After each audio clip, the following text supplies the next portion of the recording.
Alors, maintenant que j'ai fini mes 5 minutes, 2 minutes patriotiques, je vais vous parler du sujet. Donc, je suis un médecin, je suis aussi donc, professeur de médecine en diabétologie à Lille et professeur de génomique médicale à Imperial College à Londres. Donc j'ai ces deux activités. Je travaille depuis très longtemps sur la génétique du diabète et de l'obésité. Si vous avez envie de m'écrire, je vous répondrai. Et voilà mon adresse britannique. Et donc il n'y a aucun problème si vous avez besoin de documents ou de quelque chose. Alors, je vous donne simplement une définition du diabète pour ceux qui ne connaissent pas. Si vous connaissez, excusez-moi surtout. Donc ça, c'est la définition du diabète, 1,26 g à jeun. Et puis, la normalité, c'est 1 g. Et entre les deux, c'est entre 1 g et 1,25 g. Alors c'est drôle parce que quand j'étais jeune, on appelait ça prédiabète, et puis on s'est dit, mais c'est affreux, on ostracise les gens. Et on a fait des grandes études prospectives et on s'est aperçu effectivement que ceux qui avaient entre 1 g et 1,25 g, pour la grande majorité, sont devenus effectivement diabétiques. Donc le terme prédiabétique est revenu, si vous préférez. Et donc aujourd'hui aussi, deuxième chose, c'est que comme le diagnostic de diabète repose sur la glycémie à jeun, que vous avez tous fait, et pour certains d'entre vous, on fait l'hyperglycémie provoquée par voie orale. Toutes les femmes connaissent ça quand elles étaient pendant leur grossesse. Et que les Américains détestent ce genre de choses, il y a un nouveau critère qui est apparu, qui est l'hémoglobine glyquée. L'hémoglobine des globules rouges se fixe en sucre, donc c'est pour ça qu'on appelle glyquée. Et cela dure ce que dure la vie des roses, c'est-à-dire la vie du globule rouge. Et ensuite, bien entendu, c'est détruit. Et donc, le taux de glycation de l'hémoglobine des globules rouges est une indication de l'équilibre glycémique dans les 2 mois précédents, un peu plus, disons, dans les 2 mois. Et donc, ça, c'est un outil de suivi de l'équilibre des diabétiques, mais ça a été transformé, comme vous le voyez ici, aussi en outil diagnostique. Donc avec 6,5 étant la définition du diabète. Le nombre de diabétiques dans le monde a beaucoup augmenté, il a même multiplié par 4 depuis 1980, donc il y a à peu près 400 millions de diabétiques, ce nombre va encore probablement doubler dans les 20 prochaines années, on va arriver au moins à 700 ou 800 millions, et pourquoi c'est augmenté? Eh bien, d'une part, c'est lié à l'augmentation du nombre d'humains. Ça peut paraître idiot, mais plus il y a d'humains, plus il y a de diabétiques. C'est lié aussi au fait que les populations vieillissent. Or, c'est une maladie, surtout le diabète de type 2, qui apparaît à la maturité. Et puis des interactions. Et c'est intéressant parce qu'on imagine toujours un tas de choses vraies d'ailleurs sur l'obésité et la mauvaise nutrition, mais il faut quand même savoir que tout simplement le nombre d'humains qui augmente et le vieillissement sont des facteurs très importants pour augmenter le nombre de diabétiques. Chose très importante, les 3/4 aujourd'hui des diabétiques sont dans des pays où les structures de santé sont mauvaises. Ce qui pose vraiment des très gros problèmes. En Afrique, j'ai eu une discussion la semaine dernière, en Afrique, on parle d'Ebola, qui est certes un problème potentiel, on parle de palu, on parle d'autres maladies infectieuses, mais ce qui tue dans les mégapoles aujourd'hui, c'est le diabète, c'est les maladies cardiovasculaires, c'est le cancer, beaucoup plus que les maladies parasitaires notamment. Alors le diabète, c'est embêtant parce que ça diminue très fortement la longévité. Et donc, dans le monde, 50% des diabétiques meurent avant l'âge de 60 ans. Pour des diabétiques qui ont commencé leur diabète entre 40 et 50 ans, l'espérance de vie est diminuée de 25%.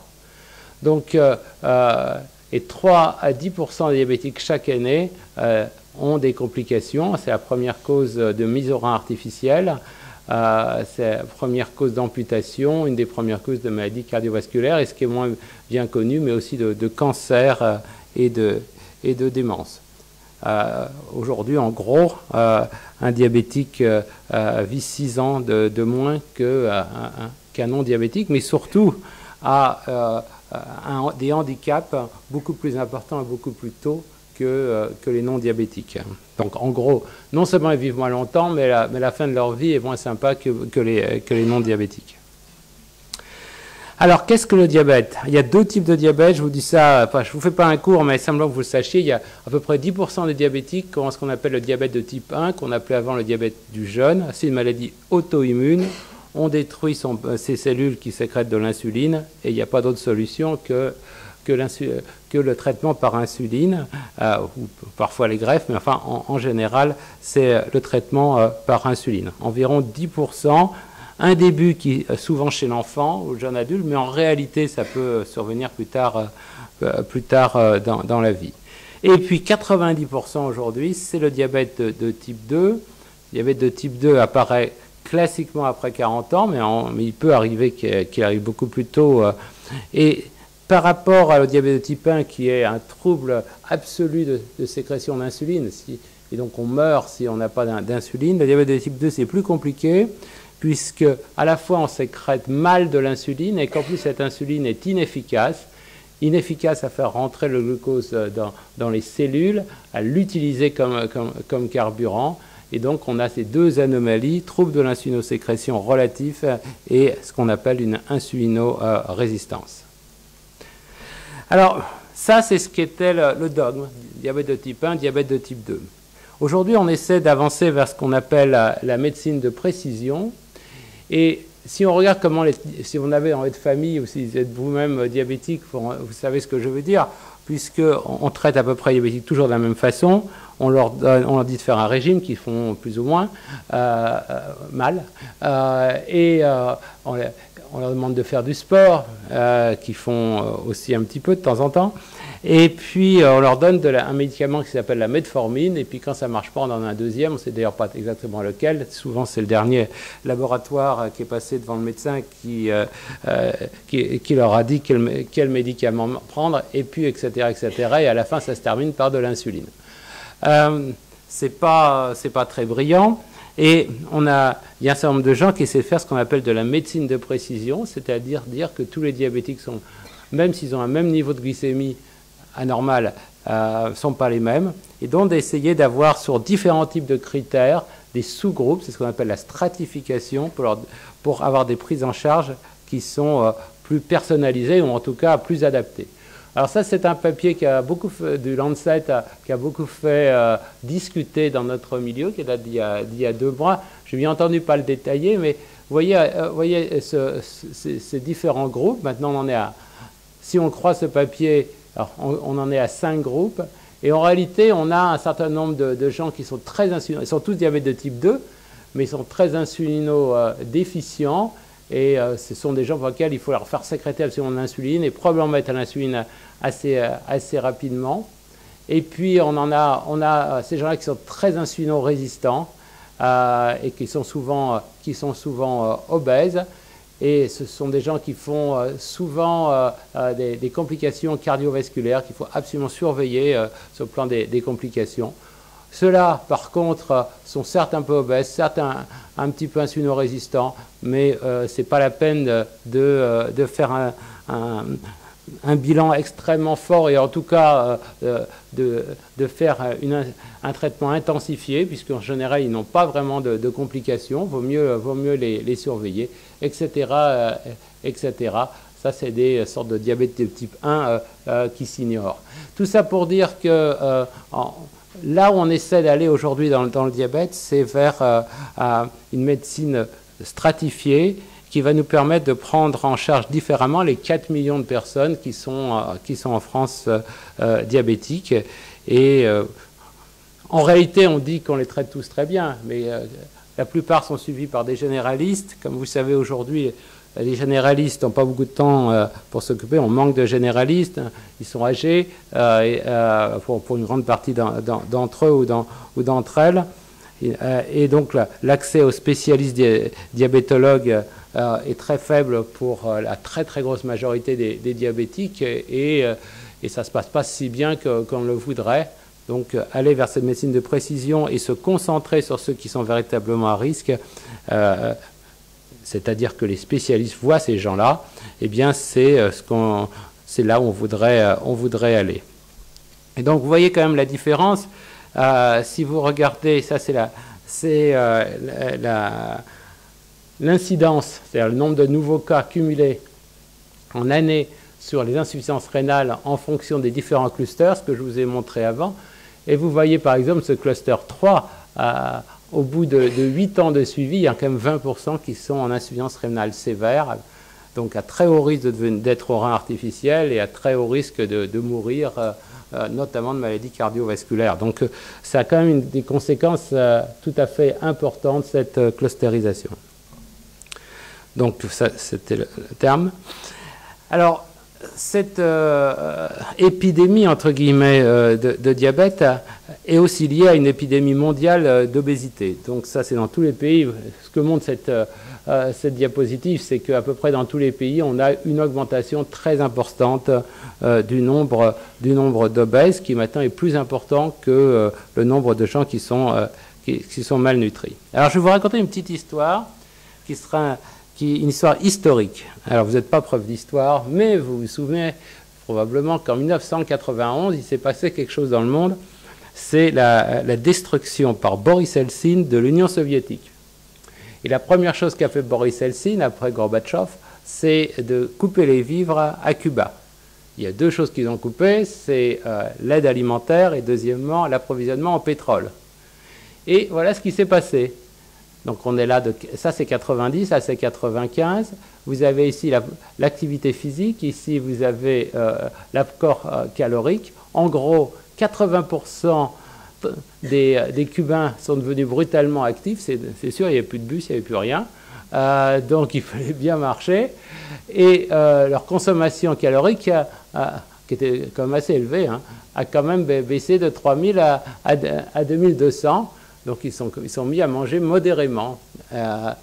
Et donc ça s'est fait à ce moment-là. Donc c'est une preuve expérimentale. Maintenant, que s'est-il passé? Eh bien, vous avez une diminution extrêmement importante de la prévalence de l'obésité et de l'incidence de diabète. Alors rassurez-vous quand même, c'est que Fidel Castro a quand même réussi à s'en sortir pour ramener du Venezuela du pétrole et pour ramener de la nourriture, ce qui fait que finalement c'est revenu à la hausse. Là on est en 2010 et vous inquiétez pas, on doit être ici. Et donc le trend, comme on dit, séculaire d'augmentation du nombre de diabétiques et d'obèses a continué à Cuba, qui est en cela un pays parfaitement développé. Mais cette expérience involontaire montre qu'au niveau d'un pays, si on oblige les gens à marcher et si on diminue leur rapport calorique, eh bien, entre guillemets, on traite le problème du diabète et de l'obésité. Alors, une chose importante, c'est que l'incidence, l'épidémie du diabète, c'est mondial, mais ce n'est pas égal. Alors, vous avez ici en couleur, donc vous vous dites probablement que vu qu'il y a plein d'obèses, c'est au Texas ou ailleurs, au Mississippi, qu'il y a le plus de diabétiques. Oui, il y en a beaucoup, et même bien plus que chez nous. Cela dit, ce n'est pas là où il y en a le plus.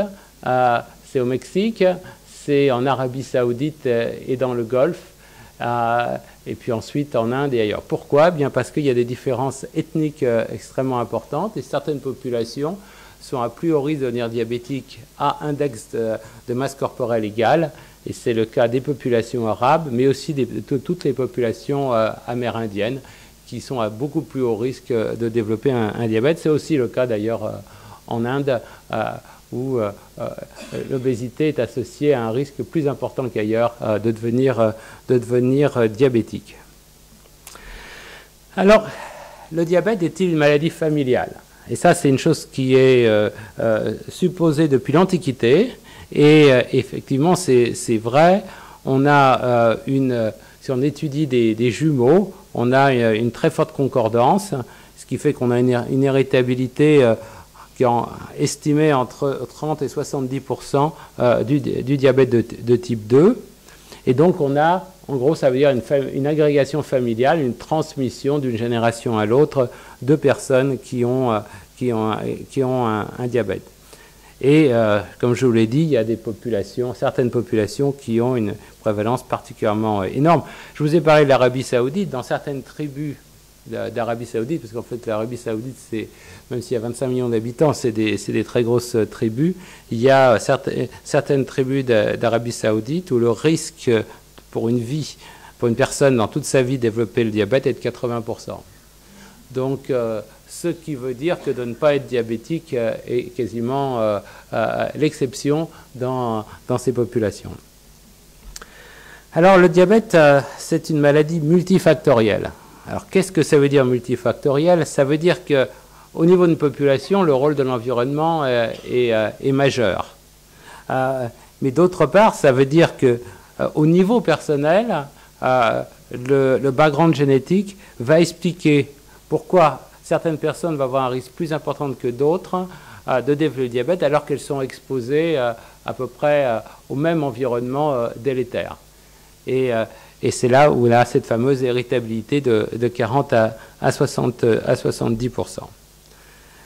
La chose qui a été intéressante dans le diabète, et que ça date du début des années 90, ça a été de montrer que dans le diabète, mais après on a montré que c'était vrai dans la maladie d'Alzheimer, dans la maladie de Parkinson, dans le cancer du sein, dans le cancer du côlon, etc., c'est qu'une partie de ces patients avaient une maladie purement monogénique. Comme si, vous savez, une maladie monogénique, c'est comme la myopathie, vous avez une maladie d'un gène et vous avez une maladie qui a de très très grands risques de survenir. Donc vous avez entre 2 et 5% des patients diabétiques qui ont une maladie monogénique. En général, ça apparaît tôt dans la vie, soit à la naissance, soit à l'adolescence. Et donc je vais vous montrer à quoi c'est dû. Et puis la plus grande partie, nous savons maintenant que c'est hautement polygénique, j'en reviendrai aussi. Alors ça, c'est ce qu'on a fait collectivement depuis les années 90 pour comprendre les formes monogéniques. En gros, on en est à peu près à une vingtaine de gènes responsables de formes monogéniques de diabète. On les a trouvés de plusieurs façons. D'abord dans des grands arbres généalogiques, c'est-à-dire des familles où il y avait plusieurs personnes atteintes qu'on a commencé à étudier avec les outils du bord. À l'époque, quand j'ai commencé à faire ça, j'étais chez Jean Dosset, au Centre d'études du polymorphisme humain. La carte du génome, c'était à peu près 200 marqueurs. Et le nombre de gènes qui avaient été effectivement séquencés, c'était quelques dizaines. On est là dans la fin des années 90. Et puis un certain nombre de gens, dont Jean, qui est ici, ont participé à l'effort français et mondial de cartographie du génome humain. Et à l'époque, on était au début des années 90, l'épicentre de la génomique mondiale était en France, à Paris, au CEF et à ce qu'allait devenir le Généton. Et excusez-moi de parler d'histoire. Et j'ai appris il y a quelques jours ce que je ne savais pas. Je me suis toujours posé la question pourquoi la France ensuite n'avait pas investi là-dedans, à différence des Anglais et des Américains notamment. Eh bien, tout simplement parce que il y avait comme conseiller de M. Édouard Balladur un monsieur dont j'ai oublié le nom, et ce serait bien d'oublier son nom d'ailleurs, qui a considéré que tout ça c'était de la blague, c'était absolument pas intéressant, et alors qu'on était les leaders mondiaux, eh bien on a eu très peu d'aide à cette époque, était le moment où il fallait développer quelque chose. Alors il y a ensuite Allègre qui a un peu aidé, enfin je reconnaissais bien mieux que moi, mais il n'empêche que au moment clé où on dominait le monde, c'est à ce moment-là où on nous a abandonnés. Heureusement, il y avait l'Association française contre la myopathie qui a aidé, mais c'est un peu dommage. Les Américains se succédaient, je m'en souviens très bien, à rue Juliette Dodu, au CEF, pour aller voir ce qu'on faisait, et ont fortement copié, modifié, et ensuite ont développé leur propre programme. Bon, voilà, c'est une petite parenthèse historique. La deuxième façon de le faire, c'est de prendre des cas exceptionnels, notamment des enfants qui, à la naissance, quasiment développent un diabète, ce qui est rare, il y en a à peu près une dizaine par an, mais ce sont des cas très importants et très intéressants pour la recherche. Et puis, les familles consanguines. Je travaille beaucoup, moi, sur les familles consanguines, parce que on a à ce moment-là des maladies récessives, et on est dans une situation qui est beaucoup plus facile pour le généticien pour découvrir quelque chose de neuf, pour une chose tout à fait évidente, c'est que si je séquence l'ensemble de votre génome, je vais trouver à peu près une vingtaine de millions, voire plus de polymorphismes, et je sais que je cherche une maladie monogénique, je cherche une mutation, et déjà si on est dans un modèle récessif où il faut que la même mutation venant du papa et de la maman soit responsable, on est dans un modèle qui est beaucoup plus facile pour nous à analyser, donc c'est quelque chose qui est intéressant, mais bien entendu, c'est limité aux maladies récessives. Mais vous voyez que ça a pas mal marché.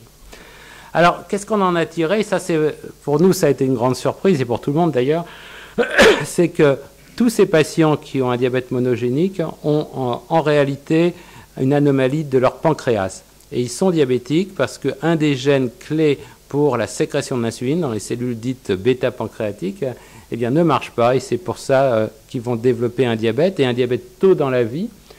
Et pourquoi, par exemple, notamment à la puberté, ce qui est un moment important, eh bien tout simplement parce qu'à la puberté, on a des hormones, ces hormones rendent un peu insulino-résistants, on a besoin de plus de sécrétion d'insuline, et si on a une limitation congénitale de cette sécrétion d'insuline, c'est à ce moment-là qu'on développe un diabète.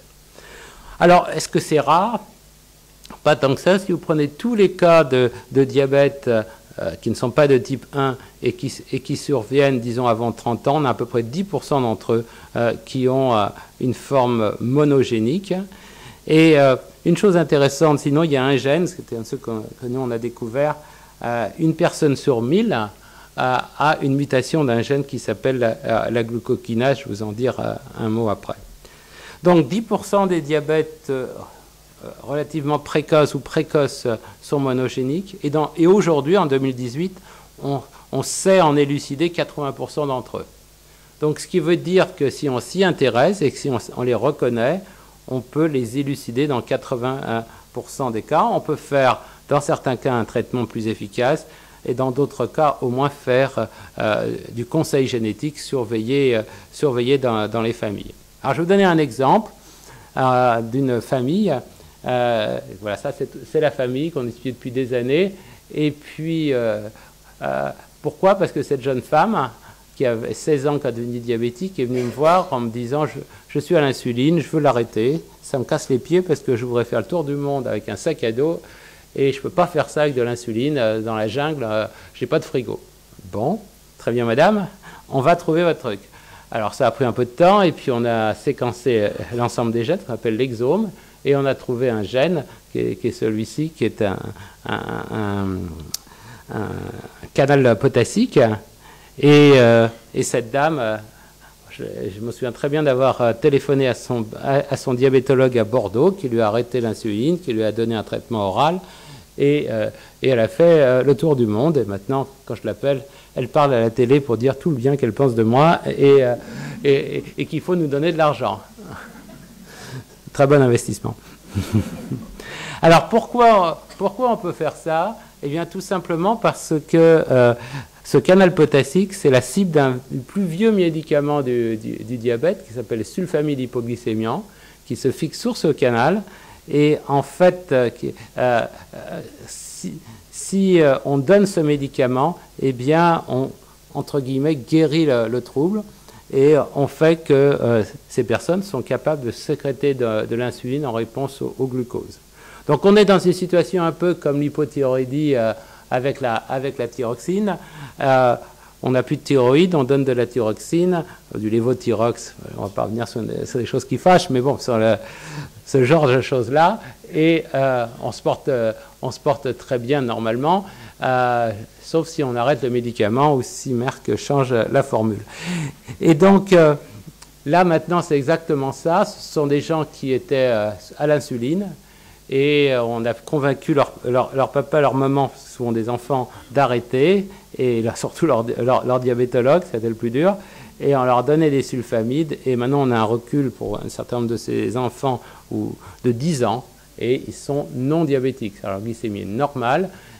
Bien entendu, il faut qu'ils prennent leurs médicaments tous les jours et ils ne sont diabétiques, ils ne sont plus à l'hôpital, plus en aide suivie et ils ne coûtent rien parce qu'en plus, c'est des génériques. Alors, parfois, faire de la génétique, c'est plutôt positif et ça enlève des angoisses.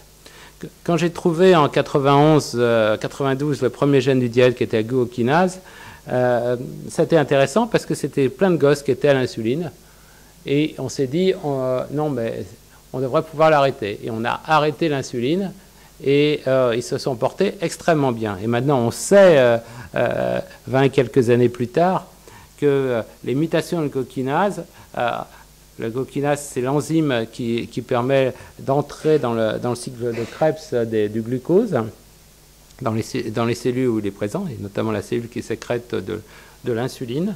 Et bien, quand il y a une mutation, le set point, c'est-à-dire la régulation de la glycémie est anormale, et donc elle se fait un peu plus haute, et au lieu d'être à 1 gramme, on est à 1,30 g. Et on reste comme ça à peu près toute sa vie. Et en fait, si on regarde ce qui se passe, ça c'est vous. Vous voyez, en réalité, avec l'âge, vous avez votre glycémie qui va augmenter, je suis désolé. Et puis plus si vous devenez diabétique. Mais ça, c'est les patients qui ont mutation de glucokinase. Vous voyez, il y a un décalage vers le haut.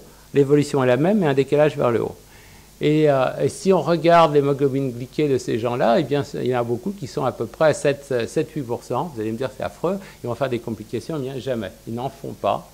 Et ça, c'est un tableau qui montre qu'ils n'ont pas plus de complications cardiovasculaires, rénales ou autres, que les non-diabétiques. Et donc, faire ce diagnostic-là, c'est dire qu'il n'y a rien à faire, c'est pas la peine qu'on se stresse, c'est pas la peine de donner des médicaments qui ne serviront à rien, de dépenser beaucoup d'argent. Il n'y a qu'une limite à ça, c'est la grossesse. Parce que les femmes qui ont ces mutations de glucokinase, une personne sur 1000 quand même, quand elles ont leur grossesse, elles ont quand même tendance à augmenter beaucoup plus leur glycémie. Et là, même si pour elles, ce n'est pas un problème, pour l'enfant, ça peut être un problème d'avoir un diabète gestationnel. Et là, il faut probablement, assez souvent, il faut donner de l'insuline aux mères uniquement pendant la période de la grossesse et on arrête dès la fin de la grossesse. Mais il y a une chance sur deux que l'enfant soit porteur d'une mutation de glucokinase. Alors, ce que je vous ai dit là, c'est qu'on peut faire de la médecine dite génomique, tout à fait personnalisée pour une partie pas très importante, mais non négligeable des diabétiques. On a des traitements, on sait le faire. La vraie question, c'est comment les reconnaître.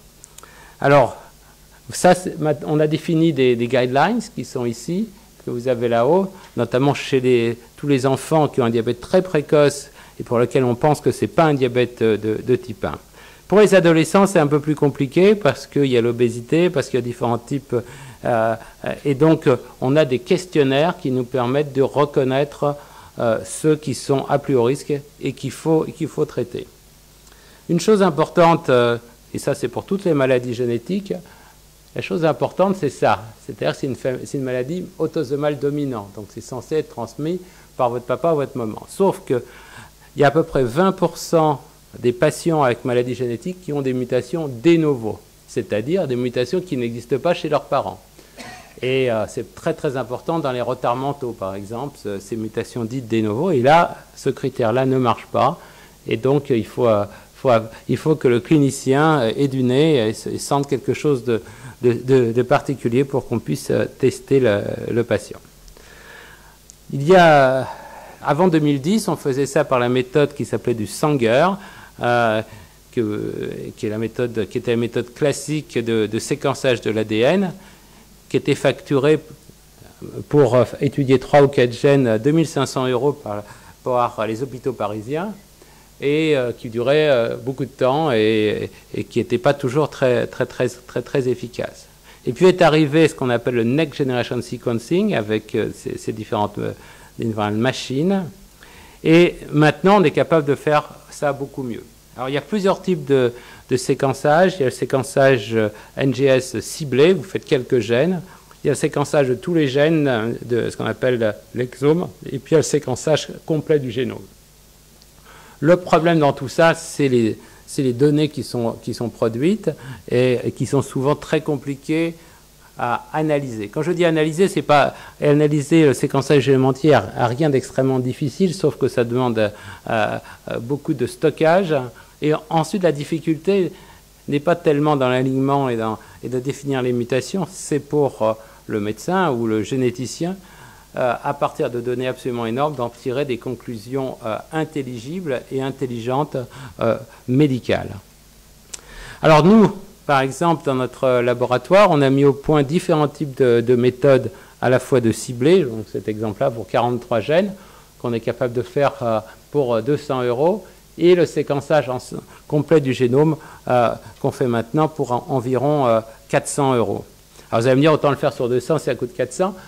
D'abord, il y a l'avantage que si on ne trouve rien ici, on fait en même temps de la recherche et on peut trouver des nouveaux gènes.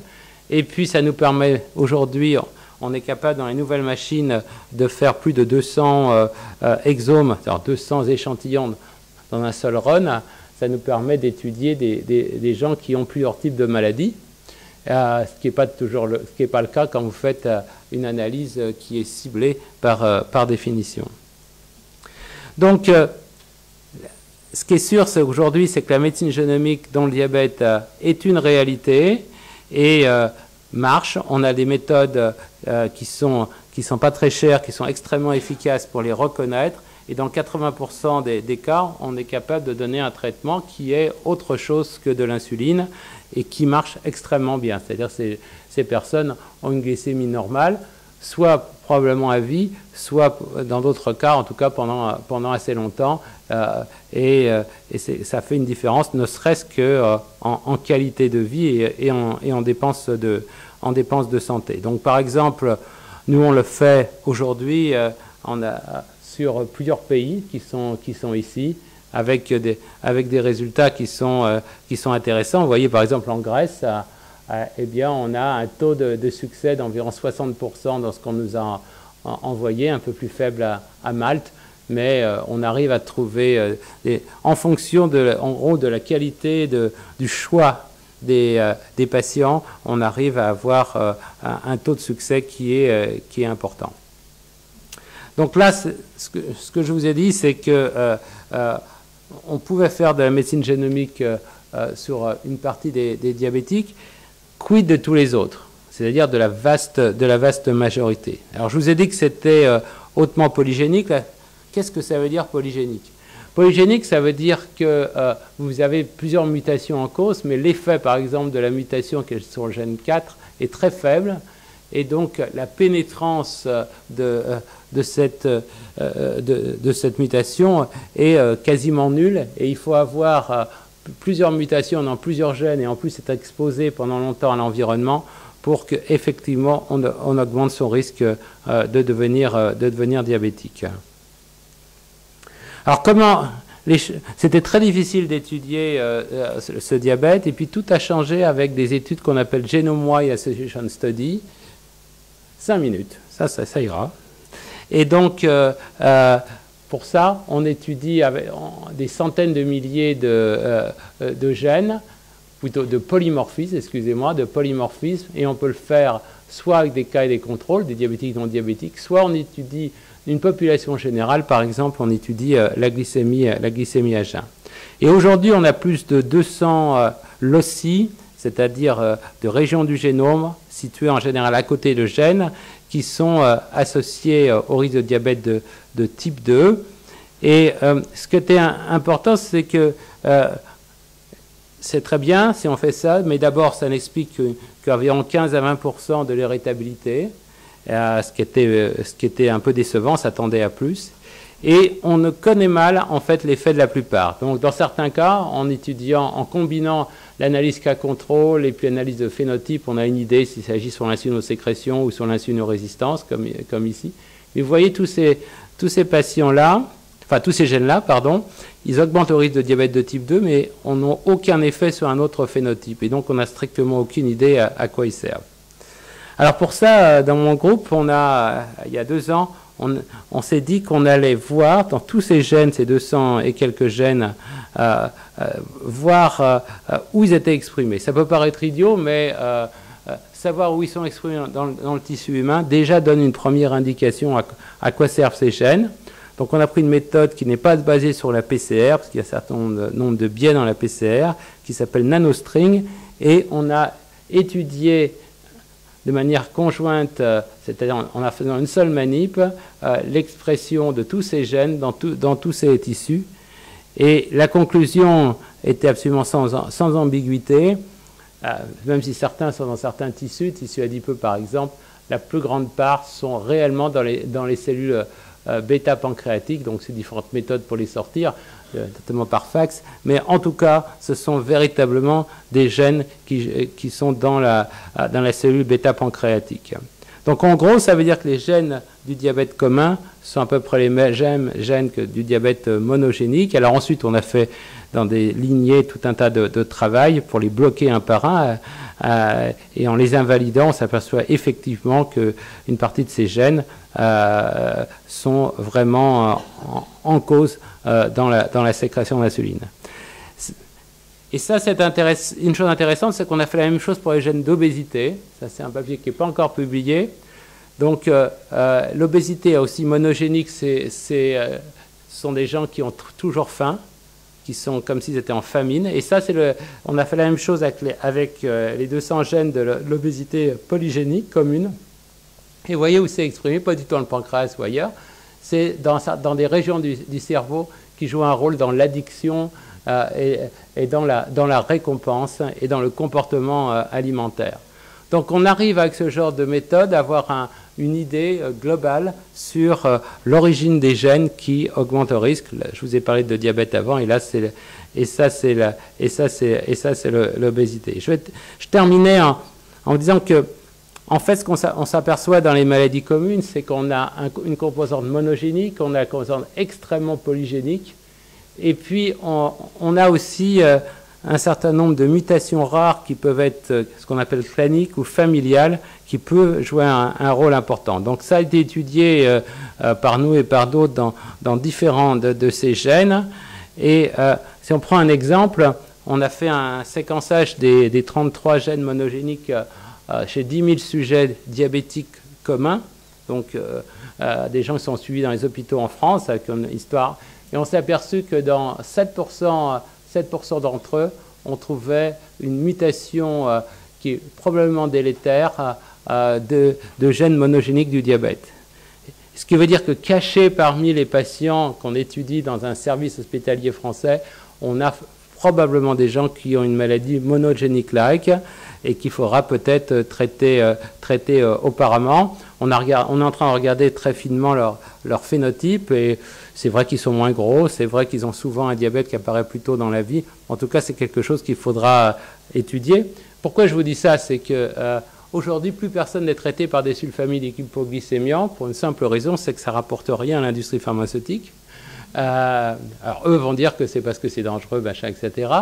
On peut se poser la question si une partie de ces 7% ne devrait pas être traitée par des sulfamides hypoglycémiants, puisqu'ils ont des anomalies de gènes qui, dans le cadre des formes monogéniques, doivent être traités par les sulfamides hypoglycémiants. Donc voilà exactement où on en est aujourd'hui. Et je vais terminer en disant que ça, c'est la génétique, mais ce n'est qu'une partie de l'iceberg. Et ce qu'il y a en dessous, c'est l'épigénétique, puisque l'environnement joue un rôle dans ce genre de maladie, mais l'environnement n'a rien de magique, et l'environnement intervient en modifiant la fonction des gènes, dans différentes façons qui ont été montrées d'ailleurs tout à l'heure. Et donc l'épigénétique est une des façons de faire. Et aujourd'hui, notre groupe et d'autres s'intéressent à la façon dont les facteurs d'environnement et les très complexes mécanismes épigénétiques peuvent jouer un rôle dans le développement du diabète. Et j'insiste sur un point, c'est que le DNA est le même partout, c'est évident, puisque le génome est le même dans toutes les cellules, mais l'épigénome est totalement différent d'une cellule à l'autre, d'un tissu à l'autre. Et donc, jusqu'à présent, on étudie dans le sang. ce qui est le plus facile, mais en réalité, l'épigénome des cellules sanguines blanches, des cellules, est différent de ce qu'il y a dans le foie ou ailleurs. Or, les tissus importants ne sont pas ceux-là, c'est le pancréas, le foie, etc. Et donc, aujourd'hui, il y a tout un travail qui est fait. Ça, c'est des choses qui sont faites au niveau des cellules sanguines. Là, nous, on vient de terminer un travail au niveau du foie, puisque le foie gras, ce qu'on appelle le NASH, ou la cirrhose du foie, est très fréquente, non alcoolique, est très fréquente dans le diabète et dans l'obésité. Et on s'est aperçu que c'était lié à des modifications épigénétiques du méthylome associé à l'obésité. Et on a pu démontrer qu'il y avait un facteur qui épigénétiquement était surexprimé, c'est un facteur de croissance qui s'appelle PDGFA, qui non seulement entraîne que les hépatocytes fonctionnent mal, mais en plus entraîne une fibrose du foie et hélas contribue très très fortement au développement de la cirrhose du foie.